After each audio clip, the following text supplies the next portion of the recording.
Thank you very much for waiting. We will now begin Session 6, Environment③, Building Cities in Harmony with Nature. Our moderator will be Professor Yukari Takamura, Professor, Institute for Future Initiatives, the University of Tokyo.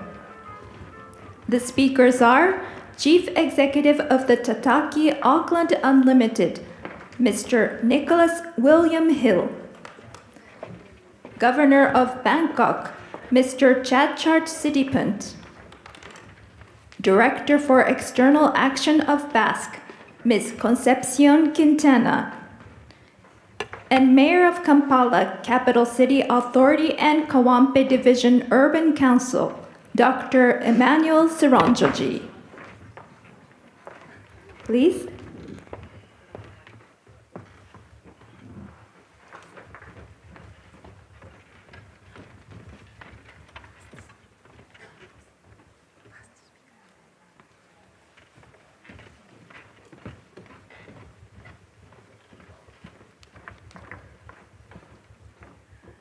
So welcome to the session 6. It is dealing with the topic of this session is building cities in harmony with nature. So I'm Ikari Takamura, the professor of the University of Tokyo, and also serving as president of the currently Environment Council of the Tokyo Metropolitan Government. The topic, as you know, of this program is that City Leader program is the achieving a fair and just and sustainable society through innovation for the better future. As you know, I have to say that the cities, in a sense, is a source of the greenhouse gas emission and the source of pollution, the source of consumption. City contribute to the emission of the greenhouse gases. According to the most recent data, the city contribute actually the direct emission of greenhouse gases, including the indirect emission due to consumption of city, 29 gigaton CO2 equivalent. Actually, it corresponds to the 67 to 72% of global GHG emissions. So how to reduce such kind of environmental impact in the city and beyond the city, it's a big challenge, and also, in a sense, a very possible contribution to the global society by cities. So today, of course, they are building city in harmony with nature as the, most importantly, the improve amenity and the well-being of the people. So now we have today the 4 panelists from the cities. So we start this session with the 5 minutes presentation of each city representative, and we can know what kind of initiative that each city actually doing. And after the presentation, I'd like to ask a couple of questions to each panelist based on the presentation that we can share here today. So I just quickly, invite then the first presenter, Mr. Nicholas William Hill from the Auckland. So, Mr. Hill, could you please start your presentation? Thank you. Thank you. I'm Nick Hill. I'm the Chief Executive of the agency in Auckland that's responsible for economic and the cultural life of the city. Auckland is a city of 1.7 million. It's the largest city in New Zealand. It's been growing enormously quickly. It's the economic engine of New Zealand. It's enormously culturally diverse. It has the largest Polynesian population in the world. But it's an extraordinarily beautiful city. We call it an urban oasis. But like all cities, it's struggling with the impacts of urbanisation. So today, I want to talk about a particular project that we are developing around a particular precinct in the city. It's about Auckland taking a step towards building a city that's living with nature. And I'm going to talk about Wairoea Western Springs, which is a precinct much loved in the heart of the city. It originally, 150 years ago, was a natural spring. It was very abundant with wildlife, with freshwater eels. It was a food basket for the indigenous people, for the Māori. It also, over the years, has developed a number of uses. It's a zoo, it has a technology and transport museum, it's a stadium with a speedway track, and it's got a park. It's got a Victorian park that has ducks and swans, the sort of thing you'd see in London, not something you would have seen back when New Zealand was settled. And as I say, the city faces a lot of the challenges of urbanisation. The infrastructure is run down. The city is increasingly encroaching on this beautiful part of the city. And intensification of global weather has impacted Western Springs, which has led to major flooding.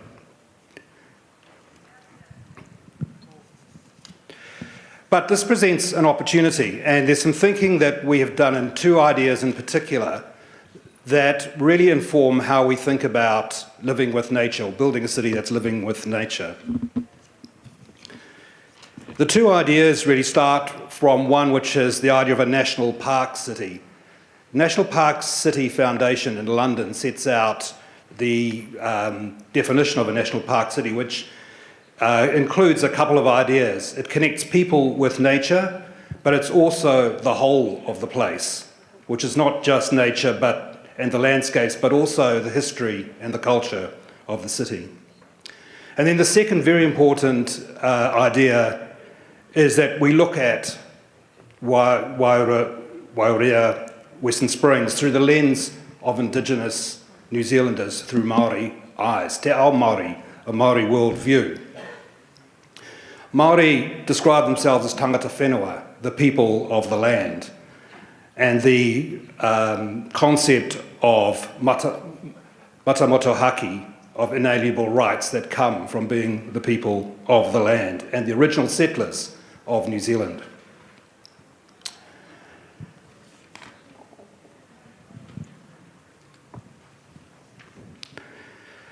When we apply the ideas of the Māori worldview te ao Māori, there are a number of concepts, including papatuanuku, Earth Mother, the life-affirming resources that we all need to live.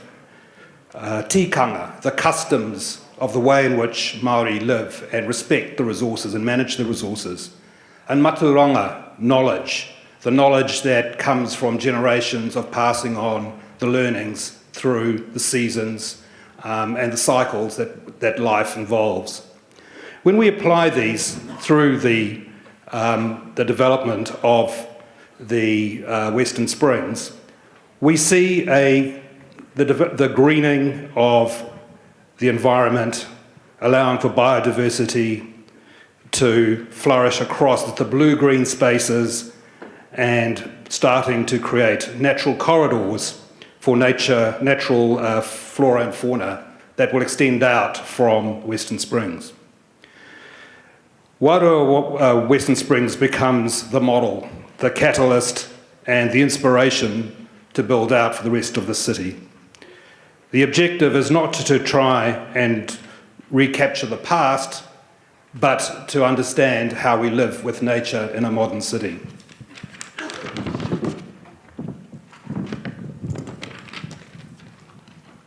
So this brings us to what we expect to achieve from this. Lost my notes.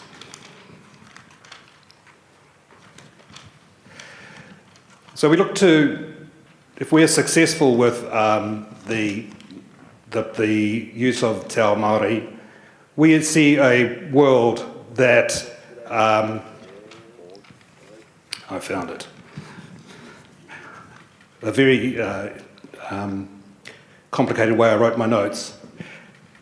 Through the world of Te Ao Māori, we will bring together the Council's plans for the Auckland Climate Action Plan that arises from our obligations under C40.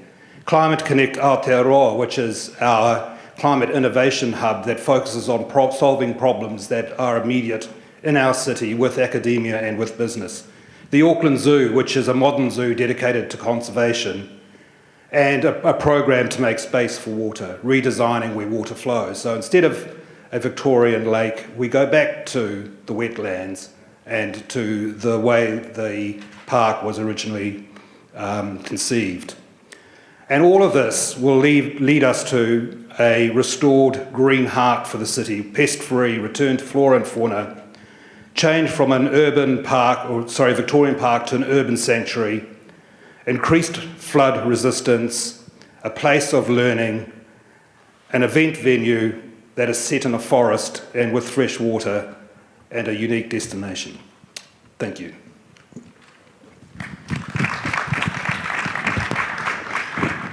Thank you, Mr. Hill. Actually, this landscape and culture and tradition that attract me, and I really wish to go. So I come back to you and to pose a couple of questions later. Thank you very much indeed. So the next speaker is the governor of Bangkok, and Mr. If I pronounce correctly, Stiput. So yes, it's a chart. Excuse me. So, could you please then start presentation? Thank you, Professor Sakamura. Anyone been to Bangkok? Yeah, I think we have two conflicting ranking in Bangkok. Number 1 and number 98. Number 1, I think we are the most visited city in the world last year. Like 23 tourists go to Bangkok. But number 98 is our livability index by EAU from 144 cities around the world. So people come short term to Bangkok, but they want to stay long because our livability is not good. We need to improve that. Why? And this is caused by we are not in harmony with the nature, right? We have pollution, air, garbage, and water. And this is so important, not only for Bangkok, but for all of us. Because in the future, there is a big war coming. We call it talent wars. We have people declining, so we need to attract talents to the city. We can create talents, maintain your talents, or bring talents, because it brings investment, brings good jobs to the city. So I think the talent, they will live with a good quality of life. Many cities create visa scheme to attract talents, but not enough. You need to create cities with good quality of life, in harmony with the nature. And this is why our vision for Bangkok would be, we want Bangkok not to be a very smart city, we just want Bangkok to be a livable city for all, inclusive for everyone.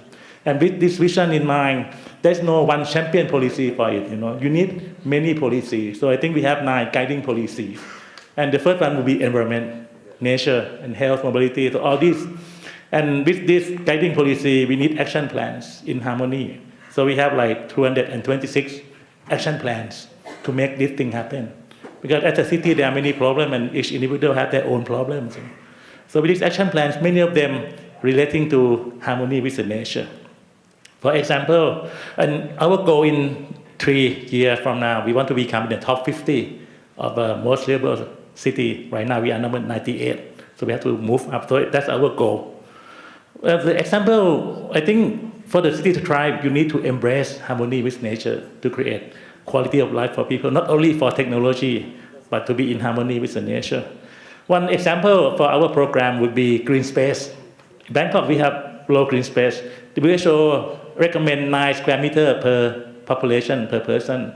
We have about 7 square meters, but that includes private land. But if you do the public space, only about 1 square meter per person. So we want to increase our green area.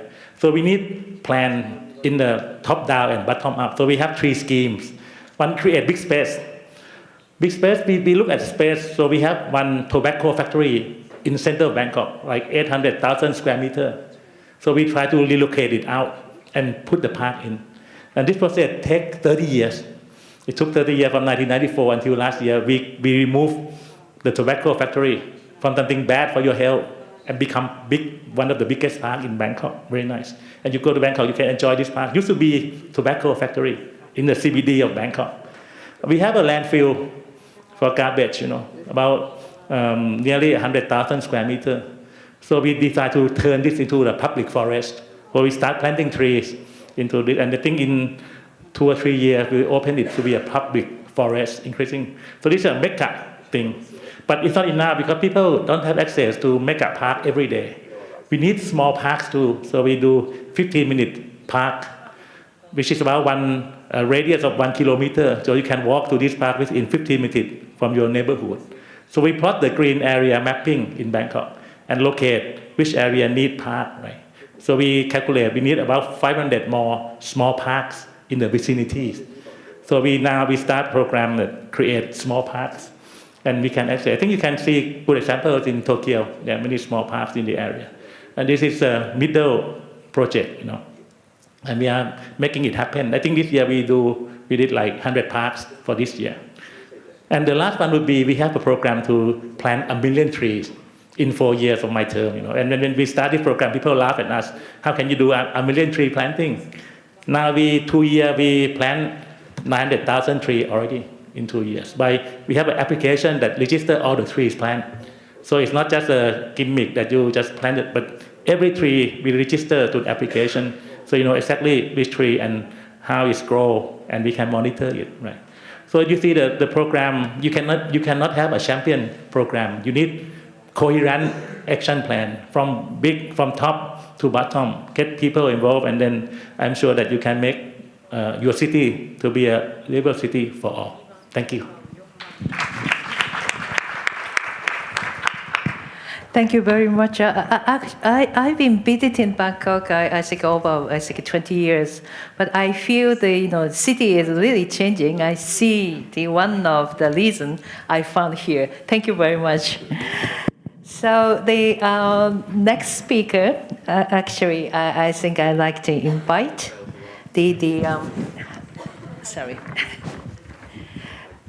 Conti from Basque. I understand that you bring the message from President here, so that could you please introduce quickly and film in the video? Yes. For sure. Well, thank you very much. Good afternoon, konnichiwa. We are coming from the Basque Country, small region in the north of Spain. Well, unfortunately, our president, Lehendakari Iñigo Urkullu, cannot attend today's panel, but he has prepared a presentation to introduce an example of a public-private initiative called the Basque Hydrogen Corridor that aims to accelerate our country's climate neutrality. So, if you can. Kaixo, hola, konnichiwa. Eskerrik asko goi bilera honetan parte hartzeko aukera emateagatik. Agradezco la oportunidad que nos brinda el Gobierno Metropolitano de Tokio de participar en esta cumbre mundial para debatir y compartir experiencias y poder trasladaros la realidad de Euskadi Basque Country. Somos un pueblo con una lengua e identidad propia. Tenemos una alta calidad de vida. Euskadi está entre los 12 países con mayor índice de desarrollo humano y contamos con un sector industrial competitivo y fuerte que supone más del 24% de nuestro Producto Interior Bruto. Nuestro elevado nivel de autogobierno y un sistema fiscal propio nos permiten decidir dónde ponemos el acento a la hora de definir nuestras políticas públicas. Y nuestro compromiso rector es con el desarrollo humano sostenible. Hace pocos meses, el Parlamento Vasco aprobó con un amplio apoyo político la Ley Vasca de Transición Energética y Cambio Climático. Esta ley establece un marco jurídico estable para alcanzar la neutralidad climática en Euskadi a más tardar en el año 2050. Además, en el año 2020, desde el Gobierno vasco lanzamos la Estrategia Vasca del Hidrógeno, con el objetivo de impulsar la creación de un ecosistema de producción, distribución y consumo de hidrógeno en Euskadi basado en las capacidades industriales, logísticas y tecnológicas del país, de acuerdo a las siguientes directrices: crear un mercado de hidrógeno local, robusto y sostenible, convertir el hidrógeno en una herramienta viable de descarbonización, desplegar una infraestructura de almacenamiento, transporte y distribución, estimular la formación, el I+D y el desarrollo industrial. El Corredor Vasco del Hidrógeno es la principal herramienta para el desarrollo de esta estrategia. El objetivo final es crear un ecosistema de hidrógeno basado en proyectos específicos y con un marcado carácter público-privado. Actualmente, esta asociación público-privada está formada por 77 entidades en la que destacan empresas, centros tecnológicos y universidades y gestiona 56 proyectos. Estos proyectos abarcan toda la cadena de valor: producción, distribución y almacenamiento, uso en industria y en movilidad. Cabe destacar que ya se encuentran en funcionamiento el primer gasoducto de hidrógeno puro del Estado y un electrolizador de 2,5 megavatios de capacidad que produce hidrógeno verde o renovable. A nivel internacional, hemos colaborado en el relanzamiento del Grupo de Trabajo de Hidrógeno de la Comunidad de Trabajo de los Pirineos, el Principado de Andorra y las regiones francesas de Nouvelle-Aquitaine y Occitanie. Asimismo, se han firmado acuerdos de colaboración en el ámbito del hidrógeno y sus productos derivados entre el puerto de Bilbao, Ámsterdam y la ciudad alemana de Duisburgo. También trabajamos con Japón. La inversión en investigación del gobierno japonés y el memorándum de colaboración en materia de hidrógeno entre la Unión Europea y Japón facilitan la cooperación con empresas japonesas. Contamos con un memorándum de entendimiento entre Euskadi y Fukushima, en el que asentamos aspectos de colaboración en el ámbito de las energías limpias. En octubre del 2023, Euskadi fue el país invitado en la cita profesional Fukushima Renewable Energy Industry Fair RAVE 23 en Koriyama. Tuvimos ocasión de celebrar encuentros institucionales y empresariales con conclusiones muy positivas. Termino agradeciendo a la excelentísima gobernadora de Tokio, señora Koike Yuriko, que nos haya brindado la oportunidad de asistir, y espero que este encuentro permita a Euskadi fortalecer su relación con esta red y colaborar con agentes públicos y privados presentes con el objetivo común de resolver problemas globales desde experiencias locales. Eskerrik asko guztioi, arigato.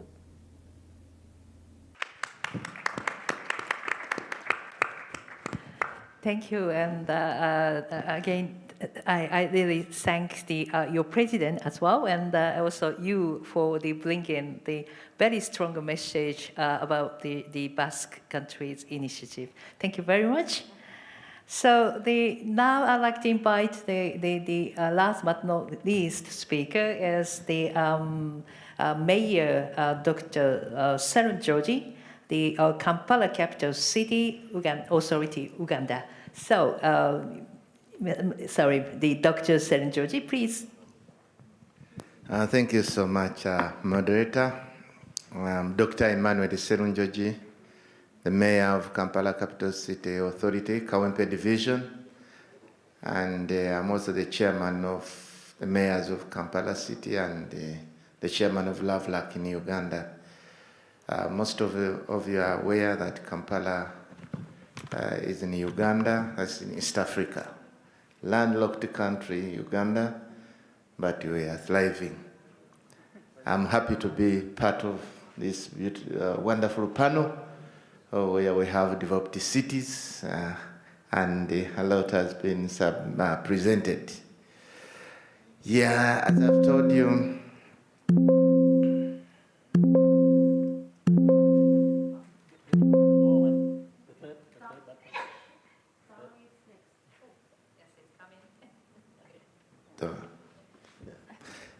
sorry for that, thank you. Yeah, Kampala Capital City, like other cities, we have challenges, so we have policies in place, and at the same time, we have efforts to make sure that green is restored in our city. We have progress on policy implementation. Those are the policies we have.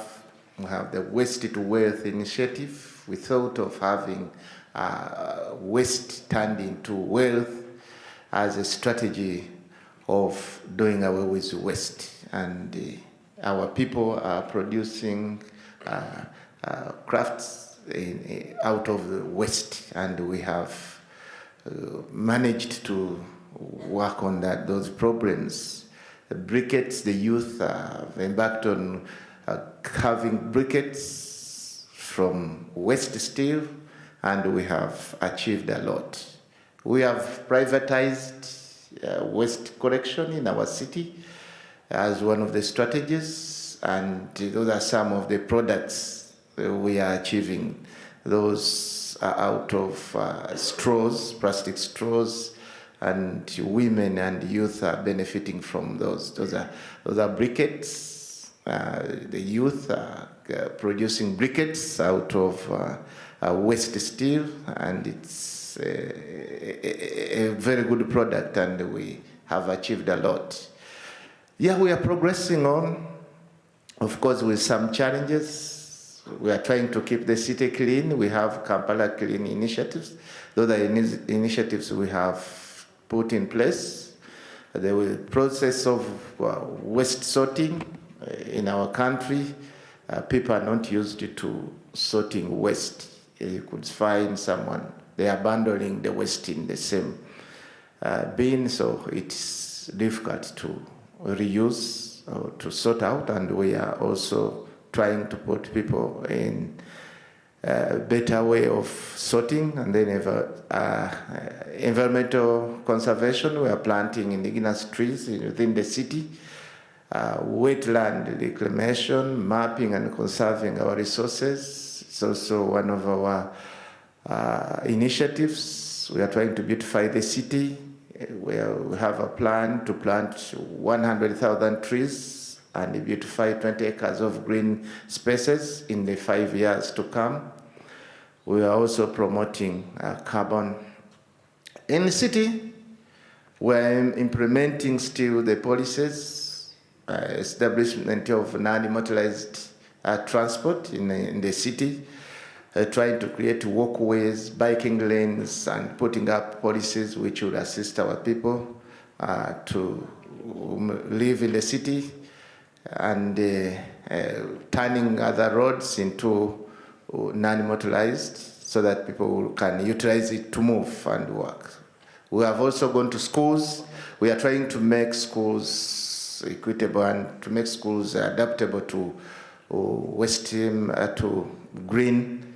And for the new generation, that's the strategy for the new generation. Can we have the young people educated and sensitized about greening? Decongesting and reduction of harmful gases is also in one of our efforts. And as you can see, that's our city, and before, that's how it looks, and we are intending to turn it to a better city where we have trees and cycle lanes and walkable walkways. And that's what we are trying to come up. Biking lanes in the CBD and wetland reduction. We have challenges, of course, as other cities have. Wetland reduction, poor mindset on waste management. As I told you, that our people are not used to separating waste. Flooding, as we are on the shores of Lake Victoria, and at times we experience flooding. That's also a problem we have. Yeah, we have people who are establishing illegal structures in open spaces. We are trying to do away with those illegal constructions in spaceways, much as we have low-income earners in our city, and the same with illegal encroachment on open spaces. We are trying to preserve those open spaces. Insufficient funding is also a problem, and we have projects in place to have those projects achieved. Thank you so much for listening. Thank you very much, Mayor Dr. Seru Georgie. So now we had the four wonderful presentation, and this time I like to, the one round of question and answer interaction between the, the panelist and me. So the firstly, I'd like to ask the Mr. Hill from Auckland. I think I'm really interested in I have an interest in national park city idea concept and respecting the land space and the history and the culture. And the city in harmony with nature is one, but I also very much impressed by the collaboration and in harmony with the indigenous people. Do you have any, how to say, the scheme and the process that emerge the productive collaboration with the people or the local population or indigenous people? That's my question. I think New Zealand has some particular history that's very important in understanding our ability to work with Māori, together with Māori. There's a treaty that was signed when the settlers arrived in New Zealand that was a deal between Māori and the European people, and that guaranteed Māori certain rights in return for protection by the state. That treaty was ignored for many, many years, until about 30 years ago when the government started to look to redress the wrongs, to return land that had been stolen, to give them the language priority. And from that, we've seen a flourishing of Māori incorporations, of organisations in the tribes who are now serious commercial economic players and very sophisticated in how they think about looking after their people and their relationship with the city, with the economy, and their role. And so where we have progressed this from is discussions with the local tribes about how do we approach this together and to develop the principles through a whole series of workshops, establishment of a governance group, but going nowhere near the local government or the state government or the national government. Because as soon as you get into those processes, it becomes a very political thing. This is a movement working from the ground up.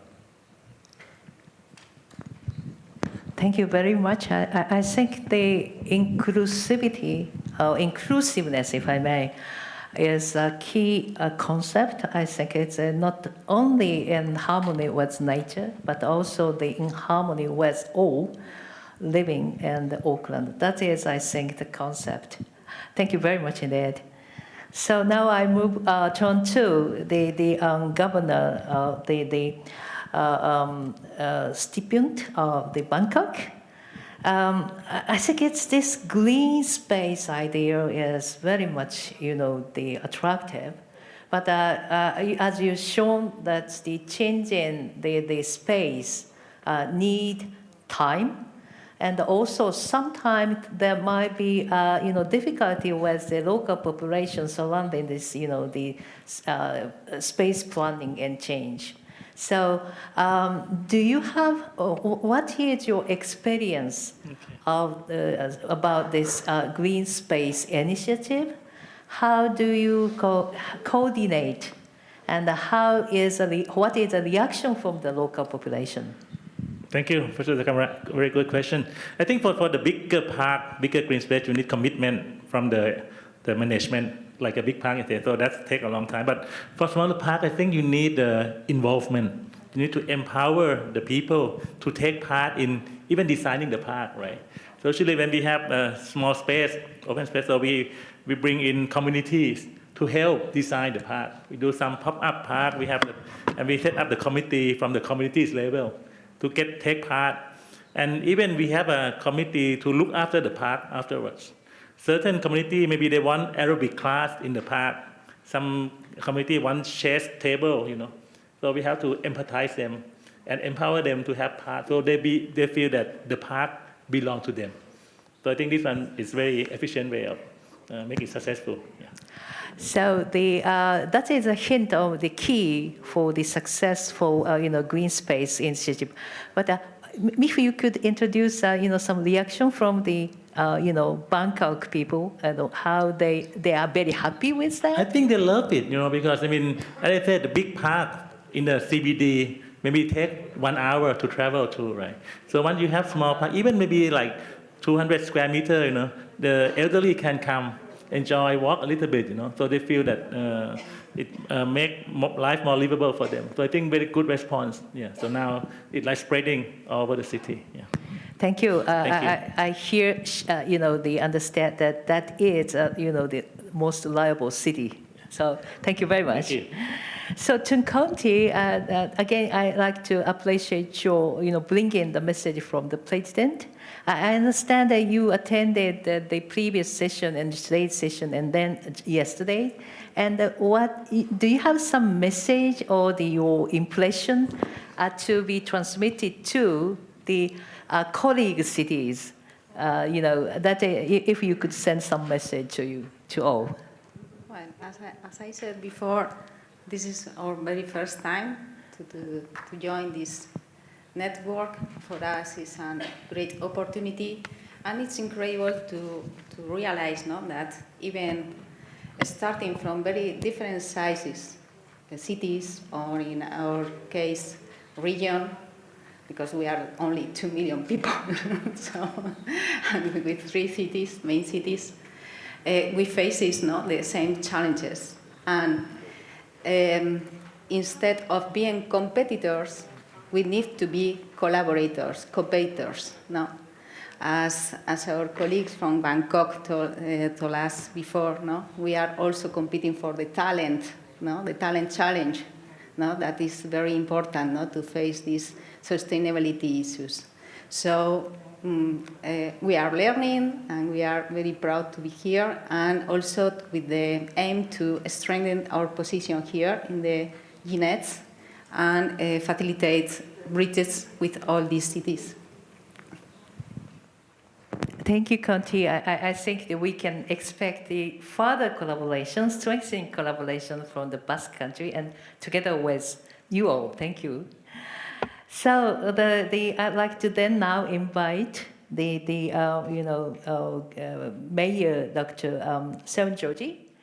I think it's very much, you do a lot of initiative, especially the surrounding, you said that some initiative, waste to wealth. So the waste management or some kind of, space planning of the city, that is, I think, very much, I have a very much impressed by that.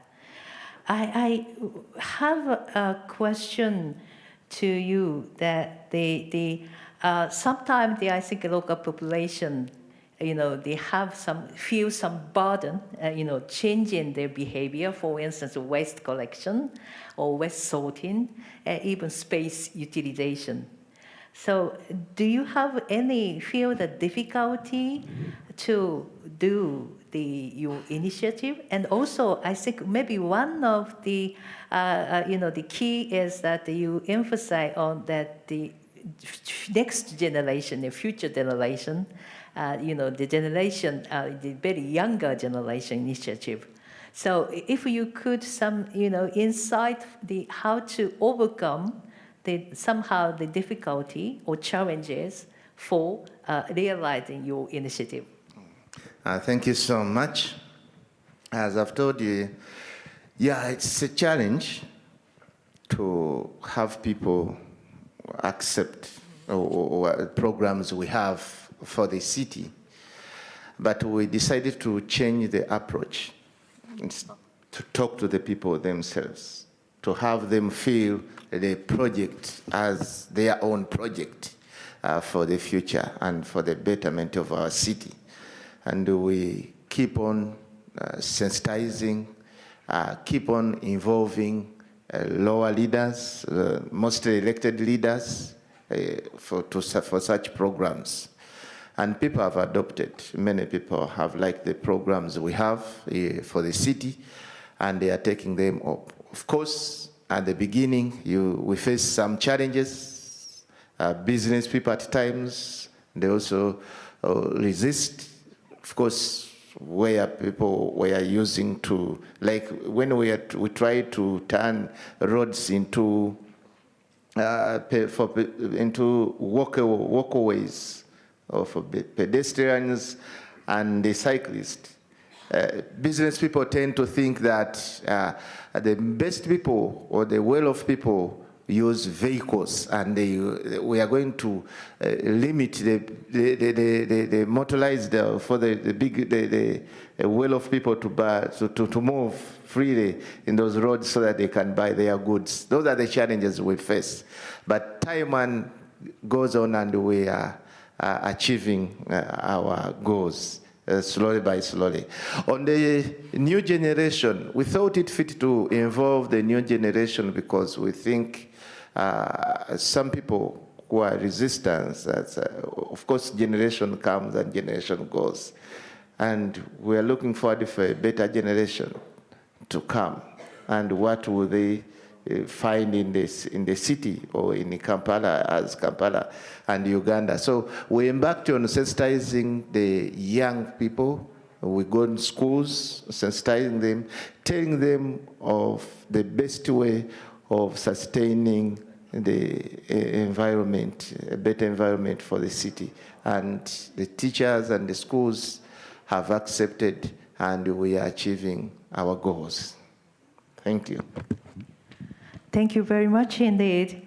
So I'm sorry to say that time is almost running out, but I'd like to somehow, I'm not in a position to somehow summarize or wrap up, but I could somehow highlight the concept and idea from this, the panel.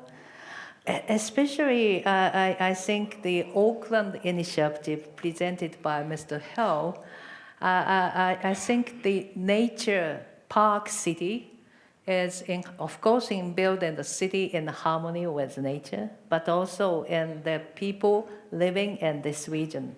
I think inclusiveness is a very much important word, and that's I make the city more attractive.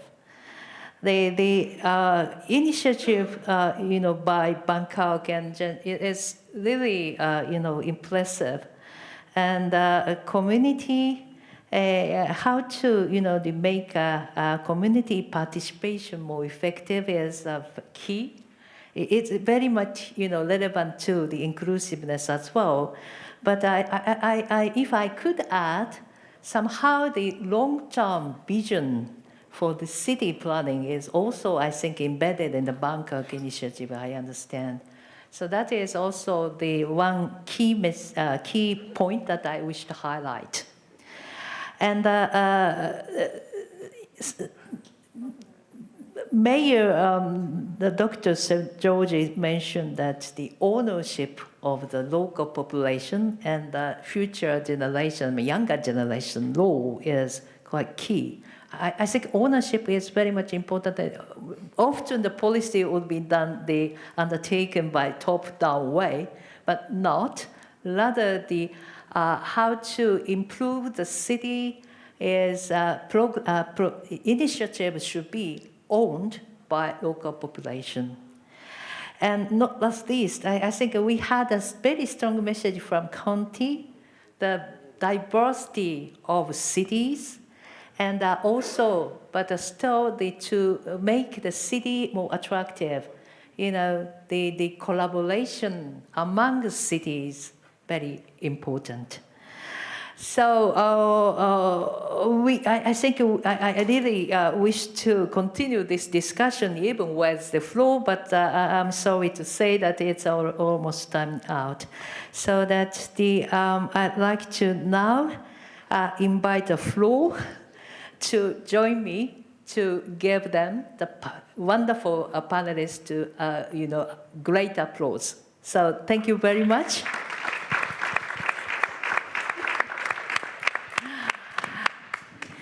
Thank you very much.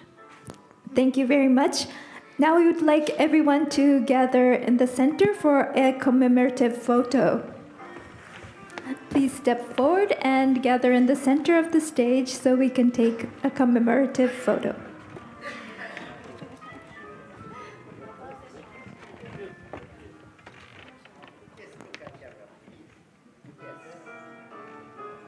Okay, smile please. No more. One big smile please. Yes.